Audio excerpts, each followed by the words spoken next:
I was paralyzing myself by believing and assuming the limited part of myself as opposed to believing that I had something special.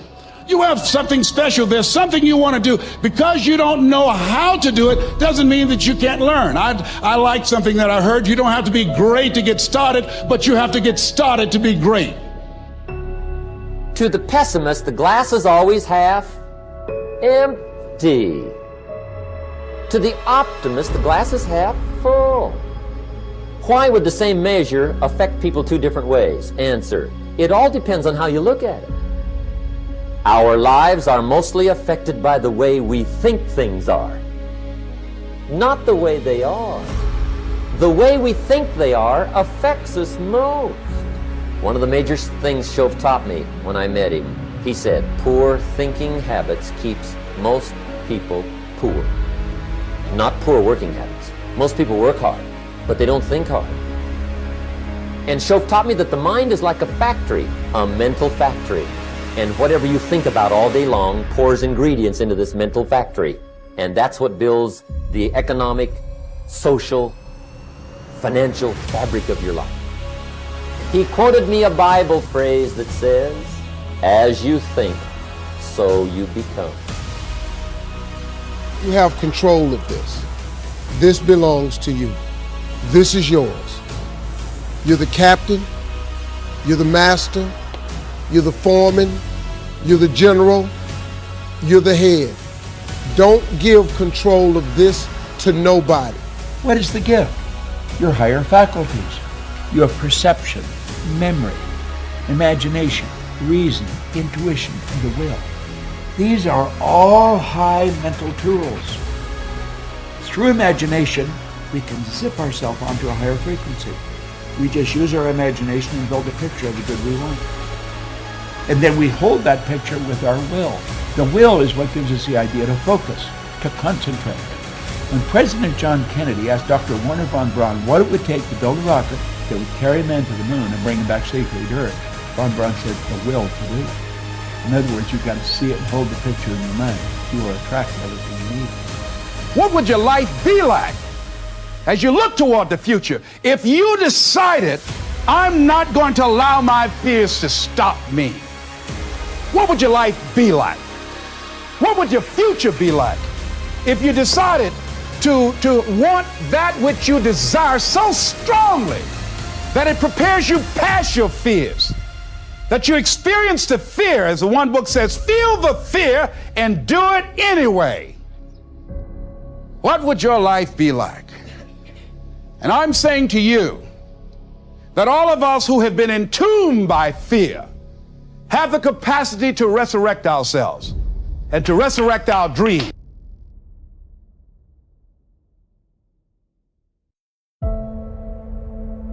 When you wake up in the morning, I expect to win. I expect it to be a great day. Listen to me very closely. I do not get up at 3 o'clock in the morning to lose. Expect to be successful. Expect it to be positive. When you set out for a goal, expect that it's going to happen. That's all I need you to do. Number one, expect it to happen. Many of you have been selling yourself short all of your life. You have the opportunity to experience more environmental, physical, and mental abundance. Someone who is in a constant state of elevation.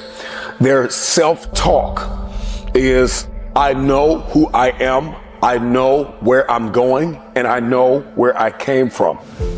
If you simply commit yourself to creating what you really care for, now once again, your thought gets organized in such a way, there is no such thing as whether it's possible or not possible. There is no hurdle in your thought process. Your thought flows freely towards what you want. Once this happens, making it happen will also naturally follow. So to create what you really care for, first and foremost thing is that what you want must be well manifested in your mind, that this is what I want. Is that what you really want? You must look at it, because any number of things in your life you have thought, this is it. The moment you reach there, you realize that's not it, it's the next one and the next one and the next one. So what is it that one really wants is one thing. First of all, we must explore. Once that is clear, and we are committed to creating it, Now there is a continuous process of thought in that direction. Once you can maintain a steady stream of thought without changing direction, definitely this is going to happen in your life, or it will definitely manifest as a reality in your life. Now there's two ways to ask, and we'll wrap up goal setting. Two ways. Here's number one. Ask with intelligence. It didn't say ask intelligently, but I'm sure it meant that. Don't mumble. You don't get anything by mumbling. Be clear. Be specific. Intelligent asking means how wide, how high, how soon, when, what size, what color, how much. Define what you want and describe what you want. That's powerful. In the weekend seminar we teach, goals become like a magnet. They pull you that direction, and the better you describe them, the more they pull. So ask intelligently. Here's number two. Ask with faith. That's the childish part of the equation. Believe you can get what you want like a child, not an adult. Adults are too skeptical. So the formula really reads, make plans like an adult and believe in them like a child. And the most incredible things will happen. Just try it for 90 days. Just try it. You can always go back to the old ways. What does that mean to you, this victory? It means everything. It means everything. It means you were right. It means they were right. It means that the people that didn't believe, they were wrong. It means that when you don't believe, you do yourself a disservice because it is wrong. So you got to believe. You got to believe in what you want to do. You got to believe in what you want to get accomplished, and believe that somehow, somewhere within yourself and in the universe around you, there are tools and resources that will be of aid and help the man that really wants to get it done. For some time now, I've been interested in a discovery about human behavior called self-image psychology.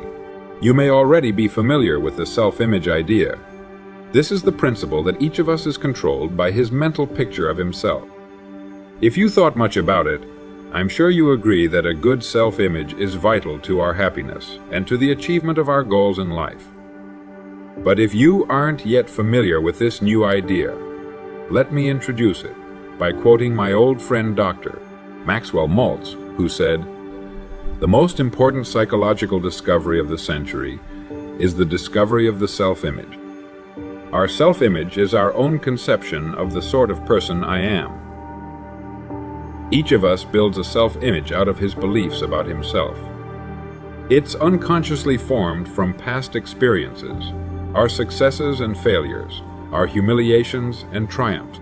It determines the way we interpret other people's reactions to us. In short, this mental picture we have of ourselves turns out to be a kind of life-governing device.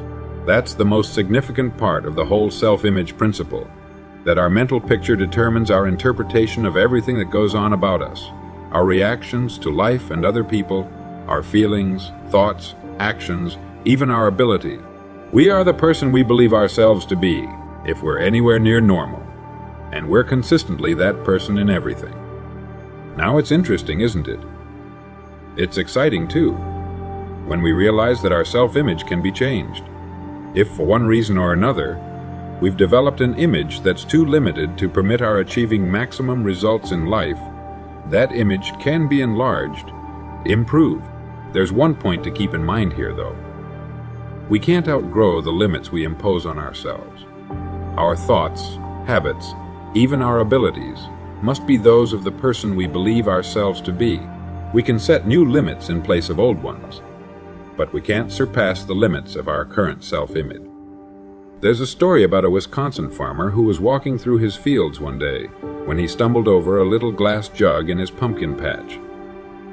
Out of curiosity, he poked a young pumpkin through the neck of the jug, being careful not to break the vine. Then he placed his little experiment back on the ground and walked away. When harvest time came, the farmer was working his way down a row of big ripe pumpkins when he again came upon the glass jug. But this time it looked different. Picking it up, he discovered that the young pumpkin he'd poked inside now completely filled its glass prison. Having no more room, it had stopped growing. The farmer broke the jug and held in his hand a runt pumpkin, less than half the size of all the other pumpkins and exactly the shape of the jug. Well, people aren't pumpkins, but our self-image is something like that jug. It determines the size and kind of person we become. The similarity ends with the fact that we can remove our self-imposed limitations by enlarging our self-image. We form a mental picture of ourselves through experience, and we can change that picture the same way, through experience. If the actual experience we need is not available to us, we can, according to self-image psychology, create that experience synthetically. Now scientists agree that the human nervous system is incapable of distinguishing between actual experience and the same experience imagined vividly and in complete detail. Worry is a good example of this synthetic experience. When a person worries about something, he projects himself mentally, emotionally, even physically, into a situation that hasn't even occurred.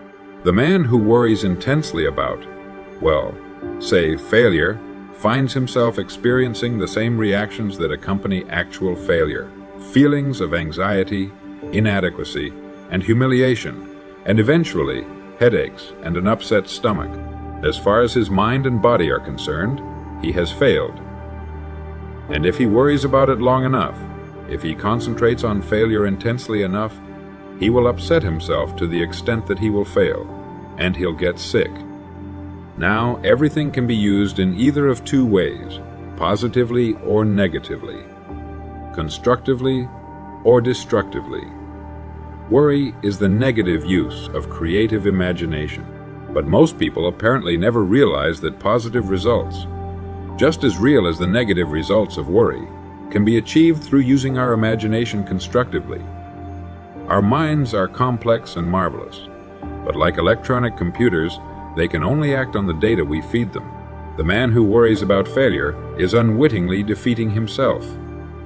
He is feeding his mind the wrong data. If he spent the same amount of time visualizing success as he spends thinking about failure, he can develop confidence, self-assurance, poise, and a feeling of well-being would replace apprehension. By concentrating on the success he desires, by synthetically experiencing that success, he can expand his self-image into that of a person for whom success is normal, expected. Why not practice holding the self-image of the person you most want to become?